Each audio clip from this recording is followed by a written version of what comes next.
Hello everyone, welcome to परीक्षा zone. शिक्षा से परीक्षा तक आप सभी का स्वागत है परीक्षा जोन में। तो आज जो हम पढ़ने वाले हैं बहुत ही इंटरेस्टिंग चीज आज हम स्टार्ट कर रहे हैं।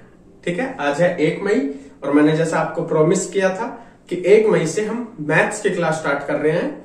10th वाले क्लास वाले बच्चों के ऊपर सिलेबस फोकस रहेगा हमारा। 10th क्लास वाले बच्चों के लिए पूरी क्लास चलेगी, बट कुछ कुछ क्लासेस बीच में ऐसी होंगी जो बेसिक्स होगा, जो 6th, 7th, 8th, 9th class की जरूरत होती है हमें बेसिक्स में, वो चीजें हम यूज करेंगे। तो उन चीजों को भी मैं सिखाऊंगा। तो जैसे कि हमें मैथ्स में पढ़ते हैं तो ये real number, whole number, natural number, integer, ये सब चीजें सुनने को मिलती हैं। ये 6th, 7th क्लास से आनी शुरू हो जाती है। तो इन्हीं चीजों को आज हम सीखना शुरू करेंगे। ठीक है, तो आज जो मैं सबसे पहले आपको पढ़ाऊंगा मैथ्स का चैप्टर 1 शुरू करेंगे हम नेक्स्ट क्लास से। क्लास 10th का मैथ्स का चैप्टर 1 नेक्स्ट क्लास से शुरू करेंगे। आपको क्लास ये मिला करेगी अल्टरनेट डेज पे। जैसे आज सैटरडे को मिल रही है तो नेक्स्ट क्लास आपको मंडे को मिलेगी या ट्यूसडे को मिलेगी। फिर उसके बाद ऐसे एक एक दिन के गैप पे आपको ये क्लास मिलने वाली है। ठीक है, इतनी बात हो गई आपको क्लियर। इसके बाद अब हम शुरू करेंगे। पहले बेसिक सा मैथ पढ़ाऊंगा जिसमें आपको नंबर्स की जानकारी दूंगा। सारे कितने प्रकार के नंबर होते हैं, कैसे उनको कैटेगराइज करते हैं, कैसे अलग अलग उन चीजों को हम बांटते हैं। तो आप साथ में जुड़े रहना और पूरी वीडियो को देख के जाना, आपको बहुत कुछ सीखने को मिलने वाला है। ठीक है, तो चलिए वीडियो को शुरू करते हैं। सो आई एम हियर। तो हम जो अभी मेनली जानने वाले हैं वो क्या जानने वाले हैं? Number system. नंबर सिस्टम के बारे में हम जानने वाले हैं। ठीक है, नंबर सिस्टम हम पढ़ेंगे। नंबर सिस्टम मीन्स कि नंबरों की जानकारी, कि कैसे नंबर वर्क्स करते हैं। अगर मैं नंबर की बात करूं, अगर कहीं रिफ्लेक्शन आ रहा हो ना तो मैं बोलूंगा भी, तो आप साथ में उस चीज को समझ सकते हो। भाई नंबर कितने प्रकार के होते हैं? अगर देखा जाए तो नंबर कितने प्रकार के होंगे? असलियत में अगर नंबर देखें तो 2 ही प्रकार के हैं। एक तो रियल नंबर, एक इमेजिनरी नंबर। रियल नंबर जो सच में होते हैं, इमेजिनरी जो हम नंबर बनाते हैं। ठीक है, तो ये कितने प्रकार के होंगे? 2 प्रकार के। अब कौन सी चीज का पढ़नी है वो मैं बता दूंगा। तो ये रियल नंबर और इधर इमेजिनरी नंबर। बिल्कुल आराम से चलेंगे, इमेजिनरी नंबर। ठीक है जी, तो ये हो गए हमारी 2 कैटेगरी नंबर सिस्टम में, रियल नंबर और इमेजिनरी नंबर। रियल नंबर कौन से होते हैं? जिसको हम नॉर्मली जितने भी हमारे ये नंबर है 0, 1, 2, 3 पॉइंट में, मतलब जो भी होते हैं, तो मैं एक एग्जांपल के तौर पे डाल देता हूँ 0, 1, 2, 1.25, 3.73, मतलब इस टाइप के जितने भी नंबर होंगे। बार का मतलब है कंटिन्यू रिपीट हो रहा है। ठीक है, ऐसे लगा देते हैं। तो इस टाइप के कुछ नंबर रियल नंबर्स के एग्जाम्पल होते हैं। ठीक है, अब बात करें इमेजिनरी नंबर। देखो हम 10th तक की मैथ सीख रहे हैं तो इमेजिनरी नंबर से हमें कोई लेना देना नहीं है। ये 11th 12th में हमने सीखना होता है। बट अभी मैं आपको बता देता हूँ क्या होता है। कुछ बच्चे हैं जिन्होंने सुना होगा आयोटा। आयोटा की वैल्यू होती है √-1। तो आयोटा मतलब इमेजिनरी नंबर। इस पार्ट को आप सभी छोड़ दो यहीं पे, क्योंकि आपके ना सिलेबस में आएगा ना आपके किसी काम का है। ठीक है, तो आपको इमेजिनरी नंबर नहीं करना है। हम आ जाते हैं अपने रियल नंबर पे। एक बार आप इसके एग्जांपल नोट कर लेना। ठीक है, तो फिर मैं आगे आपको और चीजें बता देता हूं। अब आप जान गए कि नंबर 2 प्रकार का होता है, एक रियल और एक इमेजिनरी। अब ना रियल नंबर के अंदर भी काफी सारी चीजें होती हैं, तो वो ही जानते हैं। तो अगर रियल नंबर के नीचे बात करें हम, तो रियल नंबर भी कितने प्रकार का हो जाएगा? 2 टाइप का हो जाएगा। रियल नंबर भी कितने टाइप का हो जाएगा? 2 टाइप का। एक रैशनल और एक इरेशनल। जो बच्चे हिंदी मीडियम के हैं, एक परिमेय और एक अपरिमेय। Rational, irrational. ठीक है बच्चों, रैशनल और इरेशनल, परिमेय और अपरिमेय। मैं हिंदी भी लिख देता हूं, कुछ बच्चे हिंदी मीडियम के भी हैं। परिमेय, अपरिमेय। ठीक है जी। अब ये क्या होता है भैया? नई टर्म आ गई, रैशनल और इरेशनल नंबर। तो ये चीजें क्या है, हमें कैसे पता चलेगा ये क्या है? तो इसके बारे में भी जानना जरूरी है। तो रैशनल नंबर क्या होता है? जिसको हम, इसमें एक कंडीशन क्या होगी, जिसको हम पी बाय क्यू की फॉर्म में लिख सके। यहां पे मैं लिख देता हूं, we can write this in P by Q form. ठीक है, और दूसरी कंडीशन क्या है, Q is not equal to 0। Q हमेशा 0 से बड़ा होना चाहिए। अगर Q 0 से बड़ा नहीं होगा तो मतलब Q 0 होगा या 0 से छोटा होगा तो नेगेटिव वैल्यू होगी, वो एक अलग सिनेरियो है। Q अगर 0 होगा तो नीचे अगर 0 आ जाती है तो पूरी वैल्यू 0 इंफिनिटी हो जाती है। ठीक है बच्चों, तो आपको इतनी बात समझ आ गई होगी। इधर बात करेंगे तो इसमें लिख देते हैं, we can not right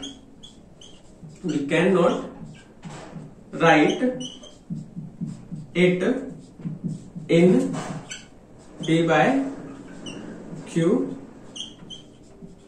form. ठीक है, इसको हम पी बाय क्यू की फॉर्म में नहीं लिख सकते। तो इतनी बात आपको समझ है, एक बार नोट कर लो, मैं साइड हो जाता हूं। नोट कर लो जल्दी से।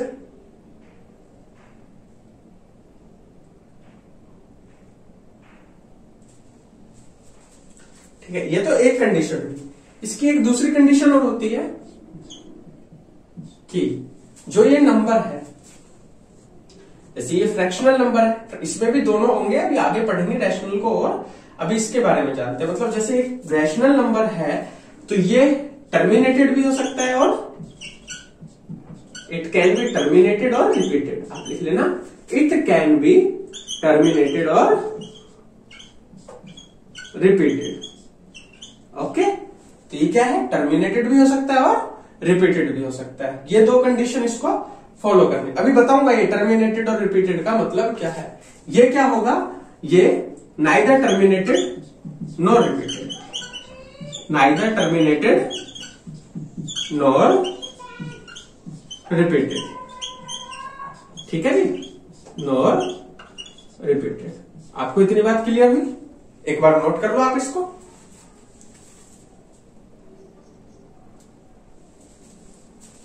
नाइदर टर्मिनेटेड नॉर रिपीटेड, और ये टर्मिनेटेड और रिपीटेड। देखो टर्मिनेटेड का मतलब क्या है, जैसे पॉइंट के बाद आगे और डिवीजन ना हो। जैसे मैं लिखता हूं एक नंबर 1/5, ठीक है, तो इसको कैसे लिख सकते हैं 1/5 को, 0.2 भी तो लिख सकते हैं हम। 1/5 को हम 0.2 लिख सकते हैं, जैसे 1/2 को हम 0.5 लिख देते हैं। तो ये हो गया टर्मिनेटेड। रिपीटेड क्या होता है, जैसे कि नंबर डिवाइड होता ही जाए, जैसे 1/3, तो ये क्या होता है 0.333333 एंड सो ऑन। तो ये होता है रिपीटेड और ये होता है टर्मिनेटेड। तो ये रैशनल नंबर टर्मिनेटेड भी होंगे और रिपीटेड भी हो सकते हैं, बट इरैशनल नंबर ऐसा नहीं होंगे। अब आपसे कुछ पूछा जा सकता है, जैसे कि मैं आगे यहां पे बता देता हूं वो चीज। जैसे हमारी पाई है, पाई आप सब जानते होंगे 10th क्लास में, पाई की वैल्यू हम बोलते हैं 22/7। बट आपसे क्वेश्चन पूछा जाएगा क्या पाई रैशनल है या इरैशनल है, तो आप बताओगे पाई इरैशनल है। क्या है, पाई इरैशनल। बट सेम चीज अगर पूछे 22/7 क्या है, तो रैशनल। ये ना हमने एक्यूरेट वैल्यू नहीं ली है, ये ना हमने एक राउंड फिगर वैल्यू ले ली है पाई की अपने प्रॉब्लम सॉल्विंग के लिए। तो आपको इतनी बात ये क्लियर हो गई होगी। ठीक है, चलिए अब आगे बताता हूं मैं आपको। हमने क्या सीखा, नंबर सिस्टम। नंबर सिस्टम दो टाइप का होता है, रियल नंबर और इमेजिनरी नंबर। फिर रियल नंबर दो टाइप का होता है, रैशनल नंबर और इरैशनल नंबर। बच्चों आपको ना वीडियो को शेयर कर देना एक बार, और इन चीजों को जिसको मतलब स्पीड स्लो लग रही हो फास्ट करके देख लेना, जिसको थोड़ा फास्ट लग रहा हो वो स्लो करके देख लेना। ठीक है, आराम से समझ आएगा। 2 बार देखना जिसको 1 बार में समझना है। ये चीज सीख जाओगे तो आप 10th क्लास की मैथ बहुत ही आराम से पढ़ लोगे और बहुत ही अच्छे से कंप्लीट करेंगे हम सिलेबस को। ठीक है, हमारी क्लास अल्टरनेट डे हुआ करेगी और आपका सिलेबस 100% बिफोर एग्जाम कंप्लीट मिलेगा आपको, और बहुत ही कॉन्फिडेंस के साथ, जिसमें आप बहुत अच्छा स्कोर कर पाओगे। ठीक है, तो चलिए अब आगे चलते हैं। बस आपको क्लास को सपोर्ट करना है। क्लास को सपोर्ट करोगे तो हम क्लास को कंटिन्यू रखेंगे till the exam with practice session also and free of cost completely, no charges nothing. तो अभी हमने इतनी चीजें सीख ली, ये मैं इरेज कर देता हूं। ठीक है, ये आप नीचे का लिख लेना, मैं नीचे का नहीं मिटा रहा हूं। अब इसके बाद अगर हम बात करें, हमारा रैशनल नंबर तक हम आ गए थे। ठीक है जी, कहां तक पहुंच गए थे हम, रैशनल नंबर और इरैशनल नंबर। अब हमने इरैशनल नंबर से हमें आगे कोई काम नहीं, रैशनल नंबर के बारे में बस इतनी ही बातें हमें ध्यान रखनी होती है। एग्जाम्पल के लिए लिख लेना, pi is a irrational number. अब रैशनल नंबर में फिर से दो टाइप होंगे हमारे, ठीक है, फिर से दो टाइप होंगे। रैशनल नंबर, यहां पे रिफ्रैक्शन आ रहा होगा तो थोड़ा आप उसको अवॉइड कर सकते हो। तो रैशनल नंबर में दो टाइप होंगे, एक तो क्या होगा, इंटीजर। इंटीजर सुनोगे ना आपने, इंटीजर्स पर आज तक पता ही नहीं चलता इंटीजर्स किसको कहेंगे, कब कहेंगे, क्यों कहेंगे। और एक आपने सुना होगा फ्रैक्शन। फ्रैक्शन सुना है ना, हिंदी वालों के लिए जो बटे वाले होते हैं, 3/5, 1/4, ये ऐसे, ठीक है, इसको कहते हैं फ्रैक्शनल।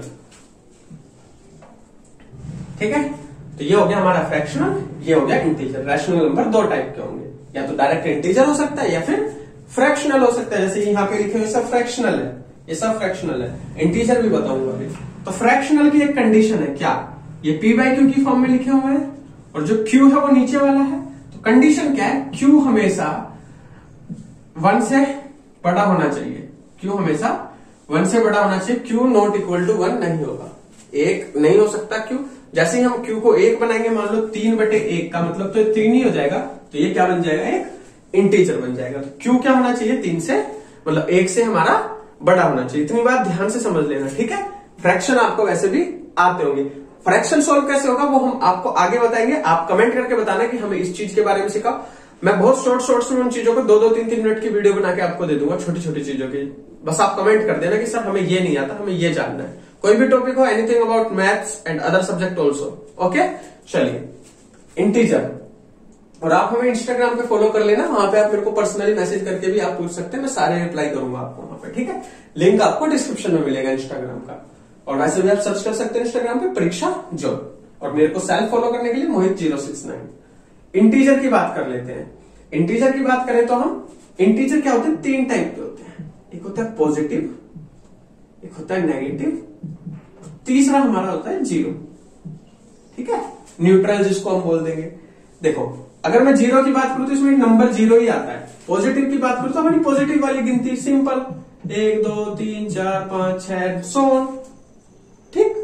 और नेगेटिव की बात करूं मैं तो नेगेटिव में माइनस वाले नंबर, -1 -2 -3 एंड -4, ठीक है, क्लियर। तो आप समझ गए कि इंटीजर, अब कोई भी नंबर दिखे जो बटे में नहीं है वो सब इंटीजर है, पॉजिटिव और नेगेटिव, और पॉइंट में नहीं होना चाहिए। पॉइंट का मतलब भी फ्रैक्शन ही होता है, ठीक है। तो कोई भी नंबर दिखे वो इंटीजर है। अभी आप सोच रहे हो फिर ये नेचुरल नंबर क्या है, होल नंबर क्या है, प्राइम नंबर क्या है, ये सब चीजें डाउट आ रही होगी, वो भी सीखेंगे आराम से, ठीक है। चलिए, तो आपने नंबरों का ज्ञान काफी हद तक ले चुके हो। अब आपको मैं देखना, जब रिवीजन कराऊंगा ना क्विकली अभी लास्ट में 2 मिनट में, तो आप कहोगे वाह इतना आसान था नंबर, आज तक हमें पता ही नहीं थे। अब इंटीजर हो गए हमारे 3। अब ध्यान से देखो, ये क्या नंबर तुम्हें नेचुरल नंबर दिख रहे हैं, नेचुरल नंबर। तो नेचुरल नंबर अगर आपसे पूछा जाए क्या होता है, हम बोल देंगे it is the positive, it is नहीं बोलेंगे ना, इंग्लिश भी आनी चाहिए आपको। They are positive integers. मैं देखो पॉजिटिव इंटीजर ही तो है, अभी दिखाता हूं आपको। देखो, ये वाले नंबर को तो हम नेचुरल नंबर बोलते हैं, प्राकृतिक संख्या, नेचुरल नंबर। ये पॉजिटिव इंटीजर होते हैं, ये घनात्मक, ठीक है, हिंदी का वर्ड है घनात्मक वाले, 1 2 3 4 5 6 और सो ऑन, नेचुरल नंबर कहलाएंगे। अगर मैं आपसे पूछ लूं होल नंबर, तो होल नंबर कुछ नहीं होता है, इसमें एक तो ये जीरो इंटीजर और इसमें प्लस ये वाले डेफिनेशन, ठीक है। तो ये होल नंबर में कौन से नंबर होते हैं, 0 1 2 3 4 5 6 and so on, clear. It's so simple. आपको नेचुरल नंबर भी क्लियर हो गया और होल नंबर भी क्लियर हो गया, ठीक है। तो ये इंटीजर के ही पार्ट होते हैं। इसके बाद आगे चलते हैं। होल नंबर को तो हम बस एक 0 लगा देंगे, समझ गए। अब मैं नेचुरल नंबर के बारे में थोड़ी सी और बात कर लेता हूं।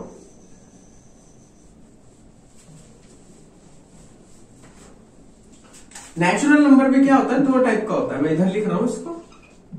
नेचुरल नंबर भी क्या होगा हमारा बच्चा, 2 टाइप का होगा। एक कौन सा होगा, प्राइम नंबर, और दूसरा कंपोजिट नंबर। प्राइम नंबर और कंपोजिट नंबर। आपको मैं दोनों क्लियर कर देता हूं। दोनों टर्म क्या है, देखो प्राइम नंबर कौन सा होता है, जो सिर्फ अपनी टेबल में आता है, ठीक है। तो कहां से शुरू होता है, 2 से, 2, 3, 5, 7, 11, 13, 17, 19, 23 एंड सो ऑन, और भी होते। देखो इसमें यहाँ पे 9 नहीं है, 9 क्यों नहीं है आप पता है, 9 तो 3 की टेबल में भी आता है, 9 की टेबल में भी आता है। तो प्राइम नंबर कौन से होंगे, प्राइम नंबर वो होंगे, मैं यहाँ पे डेफिनेशन लिख देता हूं, द नंबर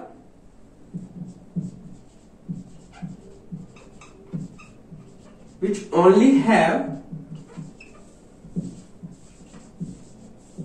वन फैक्टर। अब बोलोगे आप वहां तो मल्टीप्लाई टेबल बोल रहे थे, यहाँ पे फैक्टर लिख दिया। अरे बच्चा एक फैक्टर का मतलब होता है मल्टीप्लाई हो गया वो, ठीक है। जैसे 2 1 जा 2, 3 1 जा 3, 5 1 जा 5, तो एक फैक्टर है वो हमारा, ठीक है। कंपोजिट नंबर क्या होगा, इसका होगा it have more than 2 factor, more than 2 factor. इसके जो फैक्टर होने वाले हैं वो 2 से ज्यादा होने वाले हैं। अब तुम कहोगे तो इसमें एग्जांपल क्या लिखें, तो ध्यान से सोचना। देखो 1 को तो छोड़ ही दो, शुरू में नेचुरल नंबर है, टेबल में भी 1 की में आएगा। 2 की एक ही फैक्टर है, प्राइम नंबर हो गया, जो प्राइम होगा वो कंपोजिट नहीं होगा। 3 भी आ गया, इसके बाद नेक्स्ट नंबर क्या आएगा, 4 2 की टेबल में आता है, और 4 की टेबल में खुद भी आता है। इसके बाद आ गया 6, 2 की टेबल में आता है, 3 की टेबल में आता है, 6 की टेबल में आता है, 9, 8 और जितने भी नंबर है ऐसे 100 जिसके 2 से ज्यादा फैक्टर होंगे हमारे, ठीक है। तो आपको 2 से ज्यादा फैक्टर के बारे में देखना है कंपोजिट नंबर में। क्लियर, आपको इतनी बात क्लियर हुई। क्लास को शेयर कर दो बच्चों आप एक बार जल्दी से, मैं आपकी क्लास शॉर्ट करने की कोशिश करता हूं, तो जल्दी से इसको वाइंड अप कर देते हैं हम। नेचुरल नंबर क्लियर हो गया। अब आपके 2 नंबर और रह गए, even number and odd number. Even number क्या होते हैं तो बच्चों को पता है, दूसरी तीसरी क्लास में सीख जाते हैं आजकल, जो 2 की टेबल में आते हैं। ऑड नंबर क्या होते हैं, जो 2 की टेबल में नहीं आते हैं, दैट्स इट। वो भी किसी का पार्ट है, इंटीजर का ही पार्ट है, वो भी कौन सा इंटीजर, पॉजिटिव इंटीजर का पार्ट है, नेचुरल नंबर का पार्ट है। तो यहीं पे आप 2 कैटेगरी और बना सकते हो, odd number and even number. अब देखो क्विकली रिवीजन मैं आपको करा देता हूं। सबसे पहले आया नंबर। नंबर के 2 टाइप थे, रैशनल और नहीं, नंबर के 2 टाइप थे क्या, रियल नंबर और इमेजिनरी नंबर। इमेजिनरी को हटा दिया, रियल नंबर था। रियल नंबर के फिर से 2 टाइप थे, इरेशनल, रैशनल। इरेशनल को हटा दिया, फिर बचा एक रैशनल। रैशनल के क्या थे, फिर से 2 टाइप थे। रैशनल के कौन से 2 टाइप थे, एक तो इंटीजर और एक फ्रैक्शनल। इंटीजर और फ्रैक्शन, ठीक है। फ्रैक्शन क्या था, जो पॉइंट्स में आंसर आता है, जिसके नीचे वैल्यू 1 से ज्यादा होगी, क्यू की वैल्यू 1 से ज्यादा होगी। इंटीजर कौन से थे, जो कंप्लीट नंबर होते हैं हमारे, पॉजिटिव होते हैं, नेगेटिव होते हैं, 0 होते हैं, ठीक है। पॉजिटिव वालों को हमने नेचुरल नंबर बोल दिया, अगर ये 0 मिला देते तो होल नंबर हो जाता है। और प्राइम नंबर फिर नेचुरल नंबर की ही कैटेगरी है। प्राइम नंबर क्या होता है, जो जिसका एक फैक्टर हो, और कंपोजिट नंबर क्या होता है, जिसके 2 से ज्यादा फैक्टर हो। बस इतनी सी बात है, सिंपल। आपको वीडियो को 2 बार देखना और लिख लेना कॉपी में। जो भी डाउट हो ना, सारे डाउट कमेंट करना, सारे डाउट्स का रिप्लाई मिलेगा। और कोई पर्सनल डाउट हो तो आप इंस्टाग्राम पे फॉलो करके वहां पे मैसेज कर सकते हैं। Thank you very much, keep following us. Thank you.